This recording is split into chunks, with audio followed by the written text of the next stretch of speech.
Hello everyone, my name is Lady Di. I'm a female drag queen from Armenia.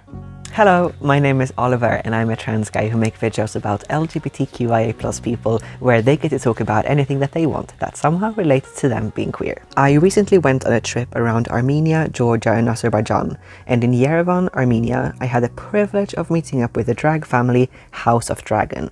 And this video is about one of their stars. My name is Lady Di. I'm a drag queen from Armenia. I'm a woman and I do drag. And so many people think, even queer people think, that it's not possible. But as you can see, I'm here. Drag is a thing that helps me to feel connected to all queer people in the whole world. No matter if I know them, no matter if I was in their country or not, I feel connected to them when I do my drag. Because it's an act of respect and a sound of their voices that some people are maybe afraid or bullied to speak out from themselves.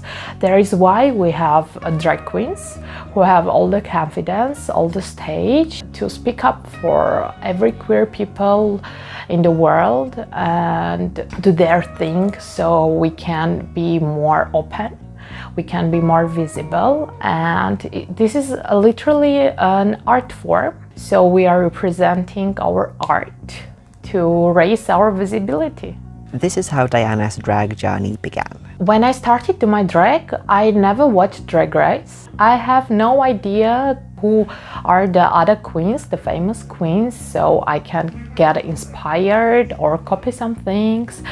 So I do it all by myself, by my vision, and I understand drag like it's all art forms in one. So you can do any art form in drag. You can even paint on the stage, you can sing, you can dance, you can play some musical instruments, do a spoken word, like literally everything. And it's so inspiring and it gives so much freedom that you can express yourself however you want. So I danced a little bit in my young age, but I danced national dances only. Armenian national dance, Georgian national dance, Ukrainian national dance, and etc. It's not the dances that I usually practice in my drag, but my experience of my dance classes helps me a lot because that structure, that way of thinking, how to learn a choreo or maybe just improvise. Diana loves lip-syncing on stage. I was dreaming the whole my life to be able to sing, like not in a very good way, just normal way. Just to be able to sing that someone that hears it don't bleed from their ears. And I literally couldn't. It's just not my thing. And when I discovered that I can just lip sync, because there are so many talented people that do their work, they sing, and it's perfect that song speaks to me, and I just can lip sync and I don't need to sing, and it creates the illusion that I sing, and it's kind of my childhood dreams come true. Lady Di did her first performance after an invite from a friend. We have an event here, a queer event. One of my friends, my drag sisters, calls me and asks if I'm interested to do a drag because she sees a very big potential in me. Of course, I know what is drag, but I haven't watched Drag Race, as I mentioned. I'm like, yes, of course, give me like a week. And they're like, are you crazy? What week? We have a month, so you can get ready. The first thing is needed to be my drag name. I picked the lady to one more time mention my gender because I'm very proud to be a woman. Then I thought of two inspirations were Lady Gaga and Princess Lady D, Lady Diana. Also, I was named after her because my dad was a huge fan of Lady Diana. So I'm like, okay, I need that elegance from Lady Diana and that craziness and queerness from Lady Gaga. And it came out as Lady Di. And also when people ask me why my name is Lady Di, I'm joking and answering because people are dying for me. And then it was time for the first performance. For my debut, I choose Lady Gaga's song, Judas. I will never forget. It was so many fails. Everything happens that could happen. Everything. My legs hurt and I was doing a very active choreo. As well, we were doing with duet number as well. And that was the first number. Then I need to go change my clothes, change a little bit of my makeup and come and do a Judas number. So while we are doing our prisoner number, I hurt my leg so bad. I fall on the stage, but no one noticed because it went so well. It was like a drip. Because I felt like whoop, one leg up. My wig fell off because I was a baby drag and I don't know how to do it like really tight. And then I have very little time to change my dresses for Judas. So I decided to be safe for my leg. I'm not gonna fall one more time or break my leg on the stage. So I went without any shoes, barefoot. I decided to not risk it with my wig as well. Because you know, one time it can be funny because when I feel that my wig is coming off, I ripped it on purpose and people screamed. It was like kind of reveal. But if I do it the second time, it will be a fail. So I decided not to risk. I use my own hair and just take a glitter and just splash it on my hair. And it was so beautiful. Sometimes it's been difficult for Diana to be a bio queen, a woman who does female drag. Finally, of course, I start watching a Drag Race because, you know, it's our culture. And the fact that there is only gay men in there is kind of feels you invalid doing your drag. Because you see how the man struggles to get like feminine type of body or face, and you understand that they are doing what you already have. But it's another side of the matter. I need to go extra to look like a drag queen, not just an ordinary woman with extra makeup. Because you can see so many gorgeous drag queens, male drag queens, wearing light makeup. And they look gorgeous, absolutely. But if I do that, I will not look like a drag queen. Like, absolutely. Because in my usual life, I wear a lot of makeup. I am in love with doing my makeup and creating some kind of artwork on my face.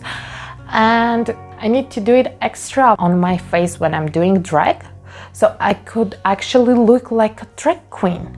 So I think in that part, it's really harder for me.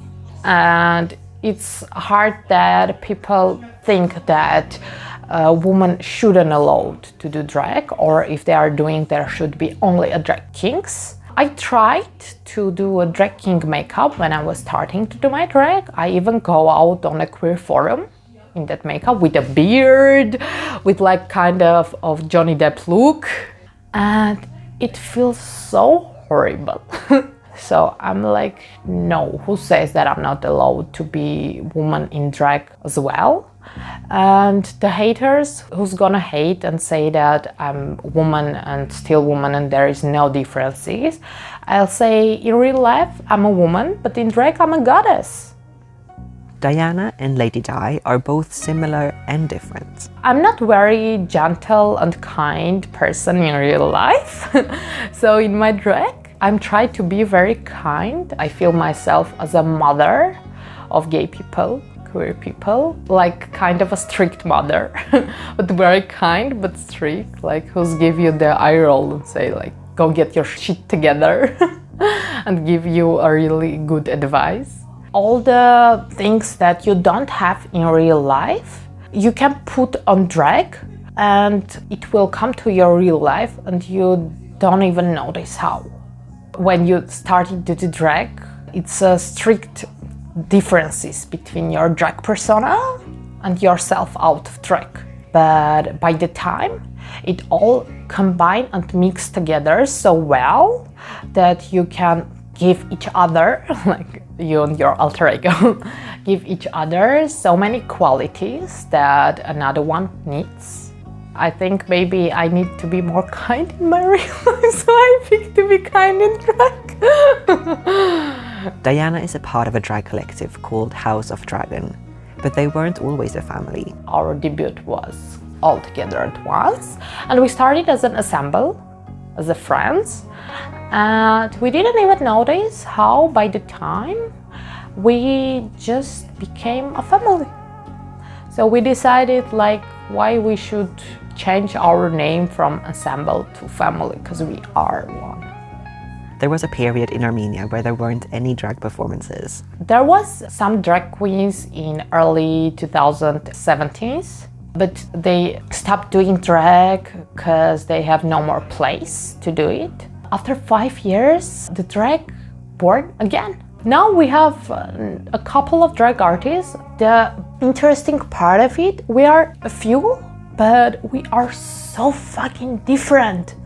Like really, we have all the binary, we have all the different art styles, we have dancing queen, we have singing queen, we have look queen, we have comedy queen, we have all of, like literally we even have a drag king. So it's like 5-6 people and all are so different.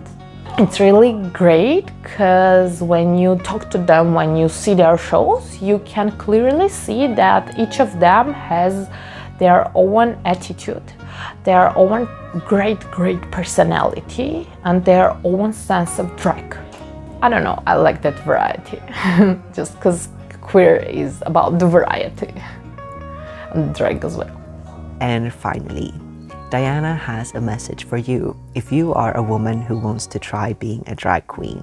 If there is any woman who's watching, wants to start to do female drag and feels kind of invalidated, I would say to them that, girl, just get your shit together. You have all things that you need to do drag. Just go and do it. It will be hard for you because of the stereotypes, but you are one step forward because you already have the things that nature gives to women, and you can use it as white paper, so you can create everything on it. Go crazy, go extra, because drag is about extra. If you don't go extra, no one will notice that you are doing drag. They will see just a beautiful woman in you. Don't be afraid to use paddings, extra hair, or anything that you need, because there is no such things that consider gender in drag. Like drag is about gender fuck. It's about playing with gender and going from woman to a queen. It's also doing a great work of art and also playing with gender, because if you feel comfortable with a woman that you are, you should celebrate it. And drag is a form of a celebration.